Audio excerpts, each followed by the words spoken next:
Little Beach Needs Friends. How Maui's famous Little Beach became a battleground for naturism and freedom. By Evan Nix. Necessity has prompted the Friends of Little Beach to devise a unique alert system for sunbathers at their world-famous Hawaiian Nude beach. Most times when the beach is occupied, volunteers equipped with whistles stay alert for the familiar sight of white police trucks emblazoned with the Division of Conservation and Resources Enforcement, Dakar, SEAL. These trucks frequently arrive at Oneloa Big Beach without warning, dispatching 2 or 3 officers, but sometimes 5 or 6, to embark on the long walk across Big Beach and onto the steep trail path that crosses an immense lava rock outcropping, delineating Big Beach from the secluded Pu'u'oluai Little Beach to its north. The officers then descend on the cherished Maui Nude Beach to roust beachgoers and issue citations for nudity. Clothing time. It's an informal arrangement between those in the know. A contingent of those in the know coming and going from Little Beach, exiting south through Big Beach, keep an eye out for the enforcement trucks. If anyone spots one, their job is to inform the whistle-equipped volunteer, who will inform beachgoers by blowing their instrument in 3 short bursts, signaling the nudists to cover up. So far this system has helped mitigate citations, but it has not eliminated them. The beach raids happen fairly reliably on weekends at 4 p.m. when the cops are sent to close Little Beach, but curiously, not Big Beach, but sometimes they don't show up, and sometimes the raids happen at random times, or on weekdays. The inconsistency requires volunteers to remain vigilant at all times. Technically, both Little Beach and Big Beach are clothing mandatory, but Little Beach, with the large lava rock outcropping on its south end shielding it from view, has a generations of history as a nudity-tolerant beach, loved by sunbathers and surfers. It was only since 2020, after the agency abruptly installed an illegal gate at the cliffside entry, and posted signs prohibiting nudity and listing new 4 p.m. closing hours not applicable to Big Beach, that more than 30 public nudity citations have been issued during these occasional Dakar raids, most recently in November of 2023. The Department of Land and Natural Resources, DLNR, and its enforcement arm, the Dakar, one of 10 divisions of the DLNR, wield extensive authority over Hawaii's nearly 1.3 million acres of state lands and 750 miles of coastline. Historically focused on protecting these lands, their mandate encompasses the enforcement of laws across public lands, state parks, and coastal zones. Since 2020, amid a recent conservative swell, the enforcement of this broad authority has shifted, leading to intensified police activity at Little Beach. That the increased scrutiny has not been applied to Big Beach is telling of the agency's vindictiveness toward the naturists that occupy Little Beach. The DLNR's actions have disrupted the area so significantly they led to the revival of Friends of Little Beach, FoLB, a non-profit group that, since the 1980s, protected and advocated for nudism at Little Beach but dissolved in 2015 after several years without issues. Now, after a new resurgence in attempts to shut the beach down, a dedicated group of 3 volunteer activists has re-established the organization, undertaking a Davidian grassroots defense against the Goliathan DLNR's actions. Against all odds, this group has renewed the fight to protect nudism at Little Beach, and their efforts have recently culminated in a letter to Governor Josh Green, accompanied by a petition with more than 5,000 signatures requesting authorized clothing optional status for Little Beach and a return to the beach's pre-pandemic hours. The petition. Bill Watts has an admirable amount of energy for someone who is 78 years old. 3 days a week, he parks his car in the parking lot where recently installed parking meters now charge visitors, but not residents, exorbitant fees for the privilege. He walks the half-mile distance to the north end of Big Beach, climbs up over the rocky outcropping, and back down onto Little Beach in search of residents and visitors who would be interested in signing the FoLB petition to the governor, sometime in the afternoon. Satisfied, or not, with the results of his tireless efforts, he packs up and walks the same distance back to his car and home for a snack and a long nap. The first year, we were giving out our business cards, asking people to go to the website and sign up as a friend of Little Beach. What's told Planet Nude? Folks are enthusiastic on the beach, but when they leave, life takes over. So, we estimated about 1 in 14 cards resulted in a new friend signing up. Bill passed out business cards with regularity for more than a year before one day, having struck up a conversation with a sunbather visiting from Vancouver, he was told, "You're doing it the hard way. You need to start a petition." Suddenly seeing the obvious, Watts quickly launched a petition on actionnetwork.org and shared the petition to the group's several social media pages. Now, instead of giving out business cards at the beach, he goes around with a tablet, asking people to fill in the form. I typically go 3 times a week, and while I'm there spend 2 or more hours speaking with folks, Watts says. I try to cover the beach, but it's very difficult because people are always coming and going, in the water, out the water, sleeping. He's been doing this regularly for more than a year, each week slowly growing the petition numbers by a modest margin, until just recently, when the initial goal of 5,000 was surpassed and FoLB's board determined it was time to send the petition to the governor. They did so on January 22, 2024, along with a compelling cover letter that read, Aloha Governor Green. 5,213 friends of Little Beach seek your help. We expect tens of thousands more to join us over time. We petition you to grant justice for Little Beach. We are the good, kind people who have love and reverence for the beach. We are present for about 100 hours per week and continue a 70-year clothing optional cultural practice. For the past 4 years, we have been subject to abuse of power by individuals in state park management. Reference our email dated December 14, 2023. We ask that you investigate their motives and the stories that they have used as a basis for punitive actions against folks doing no harm. We ask that you consider the legislature's clearly stated purpose of Hawaii state parks for the use and enjoyment of the public, and how management attitude could be brought into compliance. We humbly submit our petition in the following pages. Please weigh the 26 compelling reasons that we offer for your consideration. The letter then goes on to list a series of detailed grievances against the DLNR, criticizing the agency's enforcement practices, the police raids and citations for clothing optional use, as disproportionate and misaligned with the beach's history of peaceful coexistence between clothed and unclothed visitors. They emphasize that such enforcement actions unjustly criminalize law-abiding citizens, disregarding the positive environmental stewardship exhibited by the clothing optional community. The Friends highlight the overwhelming public demand for clothing optional recreation, as evidenced by participation reports and national polls, asserting that the DLNR's actions not only ignore this demand but also harm Maui's reputation and economy. Through their complaints, the Friends of Little Beach articulate a clear message: the DLNR's current management practices infringe upon the rights and freedoms of beachgoers, calling for urgent and thoughtful reconsideration to align with the principles of public use and enjoyment. While Bill Watts is hopeful the governor or some decision-maker in his office will see and respond to the group's letter, he isn't exactly optimistic. So far, it's only been a few weeks since the petition was submitted, but even if it goes to 2 months, he says, I would not be surprised to hear nothing. That is the nature of government. Little Beach's unique culture. If you ever visit Little Beach, especially during the good surfing months, there's a high likelihood you'll see a man with an aura seasoned by the sun, with salt-kissed, silvering blonde shoulder-length hair and a weathered, amber all-over tan, who will most likely be keeping a close eye over the surf, if he's not out in it himself. This would be Sunburn Frank, the unofficial mayor of Little Beach. He earned this title not only because he spends most of his free time there surfing, but because he looks after the beach and its visitors like a guardian angel. According to Frank himself, he has personally saved over 400 swimmers and surfers on the coast of Little Beach in his more than 40 years of going there. To save you the math, that's roughly 10 per year.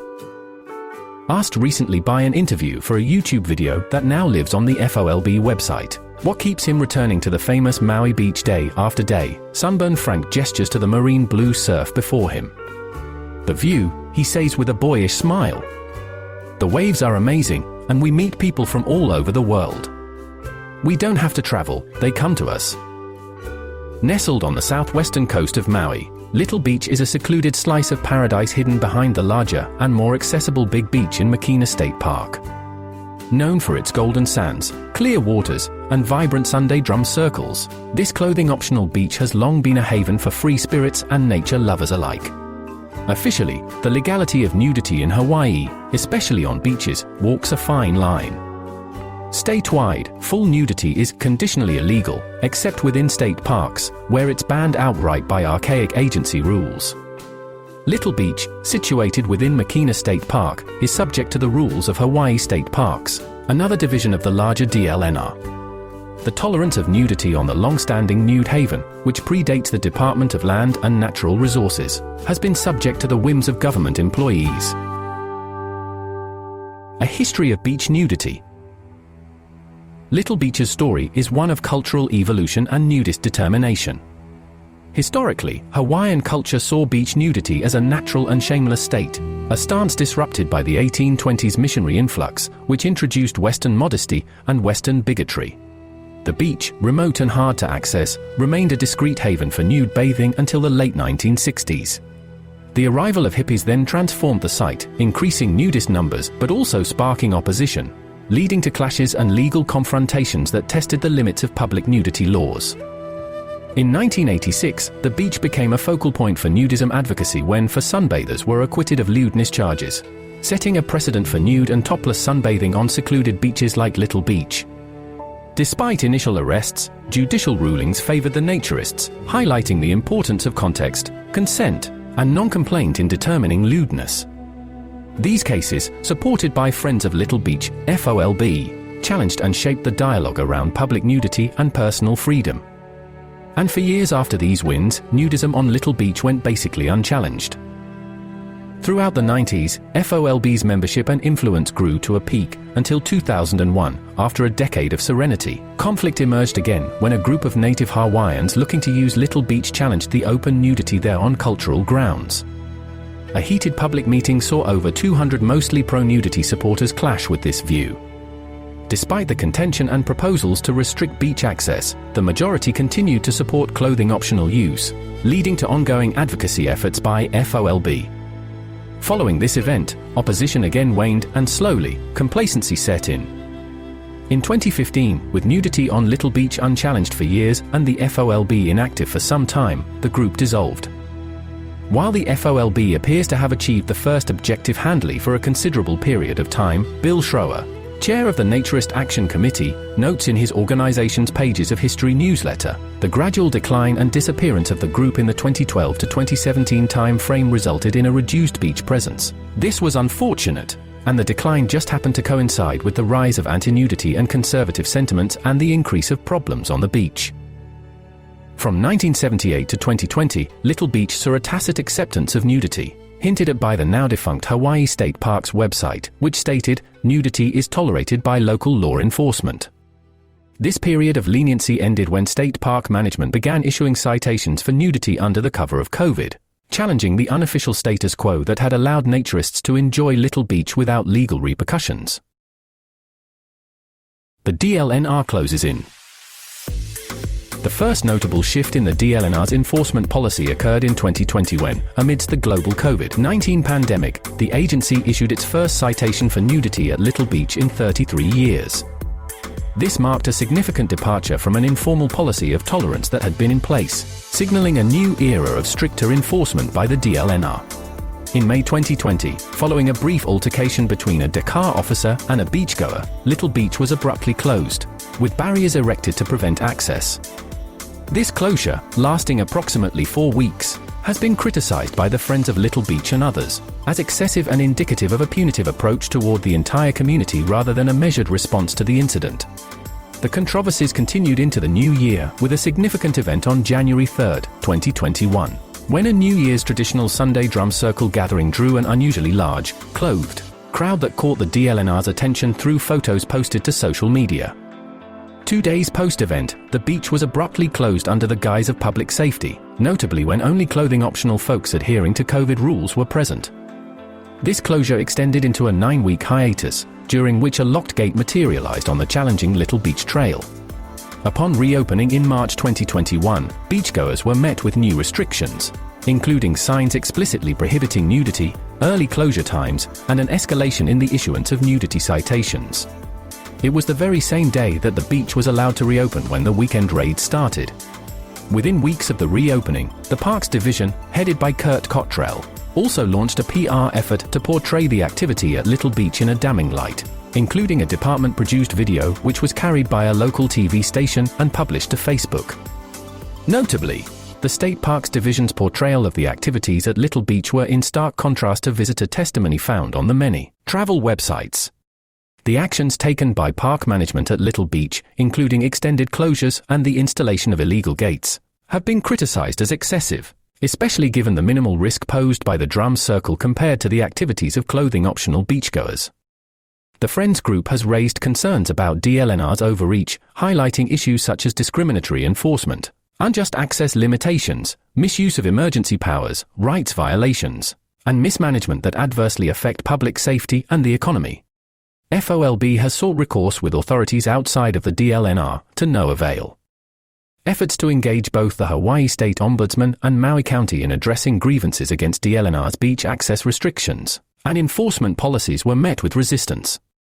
The Ombudsman sided with the DLNR without thorough explanation, and Maui County, despite clear statutory obligations under Hawaii Revised Statutes HRS Section 115 for shoreline access, avoided confrontation, indicating a reluctance to challenge DLNR's authority.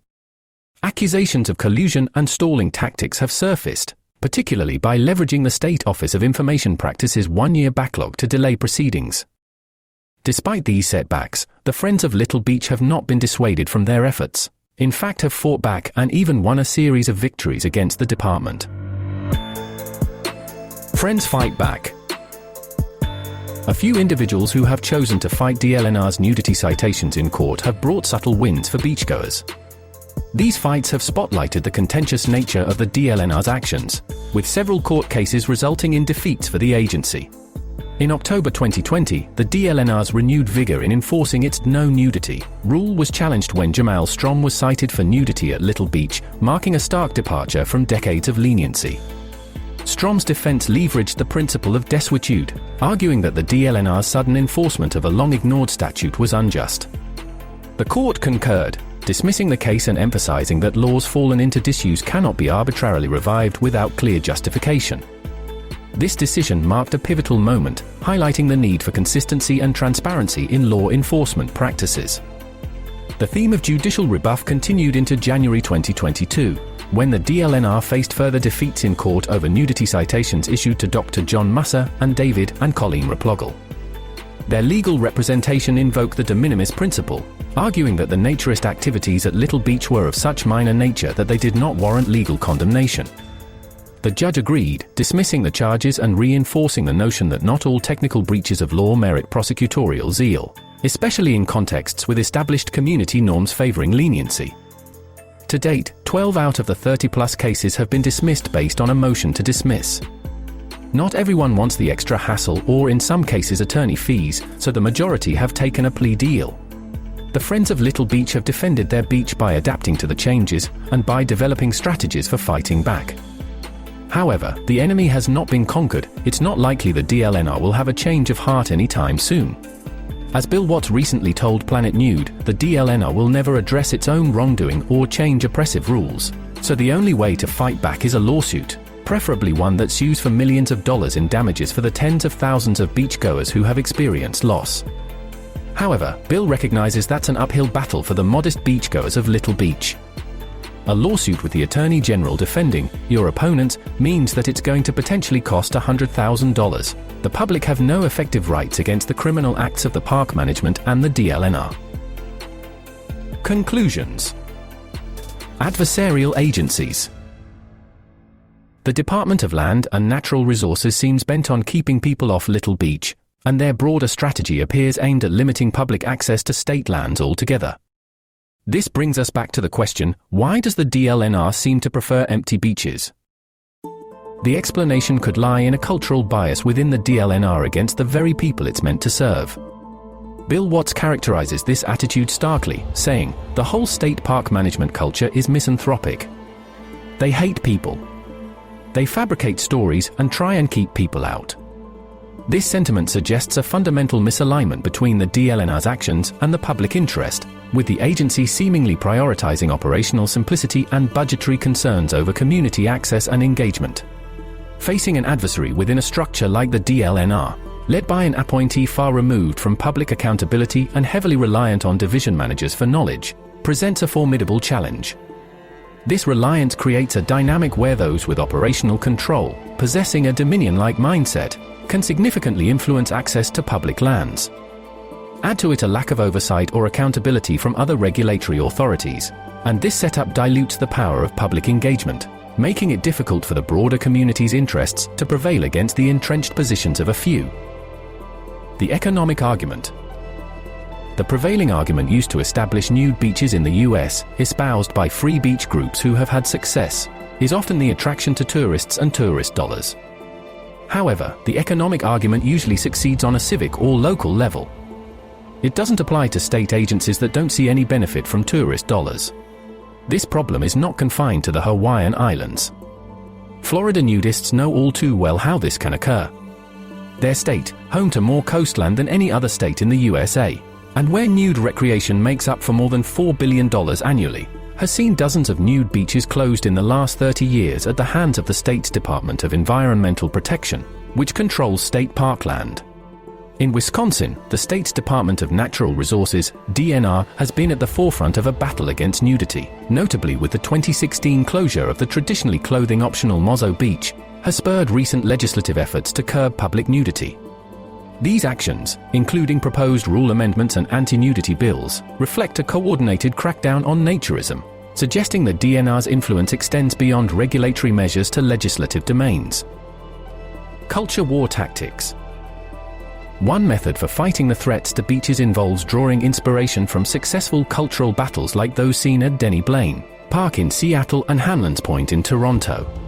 At Denny Blaine Beach in Seattle, a significant mobilization of the LGBTQIA+ and nudist communities successfully opposed the introduction of a children's playground, which was perceived as a threat to the park's status as a safe space for transgender individuals and the broader queer community. This opposition was marked by a substantial community meeting and a petition with around 9,000 signatures, ultimately leading to Seattle Parks and Recreation shelving the playground plans in recognition of the area's importance as an inclusive space. Similarly, at Hanlan's Point in Toronto, plans to redevelop the area threatened its status as a clothing-optional beach and a historic queer space. The Hands Off Hanlan's coalition mobilized quickly, presenting a detailed narrative about the beach's historical significance as the oldest sanctioned nude beach in North America, and highlighting its importance as a queer cultural space. The group succeeded in not only stopping the construction of a concert venue, but in getting their nude beach protected and expanded. These victories underscore the power of the cultural argument towards such spaces, and the importance coalition building and allyship with queer activists. However, it's worth noting that these successes have occurred primarily in defense of city beaches where the threats against the space comes from urban development. What about navigating the complex terrain of bureaucratic battles with state land agencies? This presents a unique challenge, requiring a nuanced approach that might differ from the direct activism and community mobilization seen in Seattle and Toronto. New and varying strategies must be developed. Friends and allies. The legal losses faced by Hawaii's Department of Land and Natural Resources highlight an important role: the courts. These court cases offer a glimpse of a way forward that respects legal rules and the value of public spaces to communities. But going through the courts takes a lot of time and money, and it's never a sure bet. This journey isn't one to walk alone. Those fighting need support and allies. Yet, this raises a key question, the answer to which could help naturists across the United States. Who else is facing this kind of challenge with government agencies besides nudists? In the fight to preserve the culture and freedom of places like Little Beach, identifying allies who understand this specific struggle is crucial. The broader battle against bureaucratic overreach is familiar, yet when it comes to the unique circumstances faced by naturist groups like Friends of Little Beach, Friends of Mozo Beach, South Florida Free Beaches, or any number of other such groups looking to enjoy state lands, one wonders, are we skinny dippers navigating these waters by ourselves? To whom can we turn for help? And if there's no one, how can we help each other?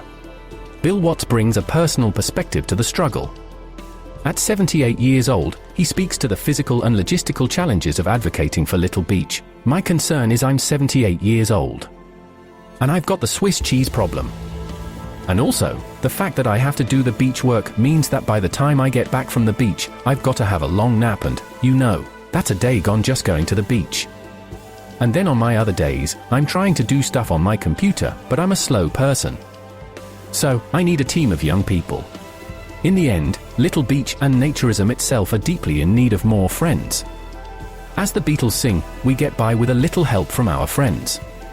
This is a call for those who value freedom and the natural environment to come together to support the Friends of Little Beach, to get involved, and to truly be a friend. Mahalo.